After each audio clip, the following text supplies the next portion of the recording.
Hello friends, good morning. তো দেখো সকাল সকাল চলে এসেছি আমার চুলের যত্ন নিতে। তো সকালবেলা ঘুম থেকে উঠে কাজটা যা থাকে সব ছেড়ে চুলটাকে একটু আঁচড়ে নিয়ে যত্ন করার জন্য, কিন্তু সব থেকে মেন ইম্পর্টেন্ট হচ্ছে যেটা, যে নিজের চুলটা ঠিকভাবে আঁচড়ানো। তো এই দেখো সকালবেলায় ঘুম থেকে উঠে খাবার চাটা নাস্তা করে তারপর কিন্তু আমি চুলটা ভালোভাবে আঁচড়ে নিই। আর আমি চুলটা শ্যাম্পু করেছি সেদিন খুবই হয়েছিল, তাই চুলটা আঁচড়ে নিচ্ছি। সেটাই দেখলাম, সেটা একটু শেয়ার করলাম। আর ভিডিওটি যদি ভালো লেগে যায় তাহলে অবশ্যই একটা লাইক কমেন্ট করতে ভুলো না। তো দেখো কীরকম শ্যাম্পুর মধ্যে হয়ে যাচ্ছে।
তো ফাইনালি বন্ধুরা, আমার কিন্তু চুলের মধ্যে জ্বরটা ছাড়ানো কমপ্লিট। এবারে দেখো সিম্পলের মধ্যে কীরকম একটা খোপা করে নেবো।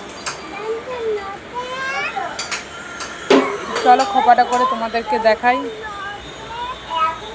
সরি, পুরো ভিডিওটা করতে পারলাম না, তাকে কিন্তু আমার কেটে গেল। তো দেখো এইভাবে চুলটাকে করে এর মধ্যে ক্লিপটা নিয়ে নিতে পারো।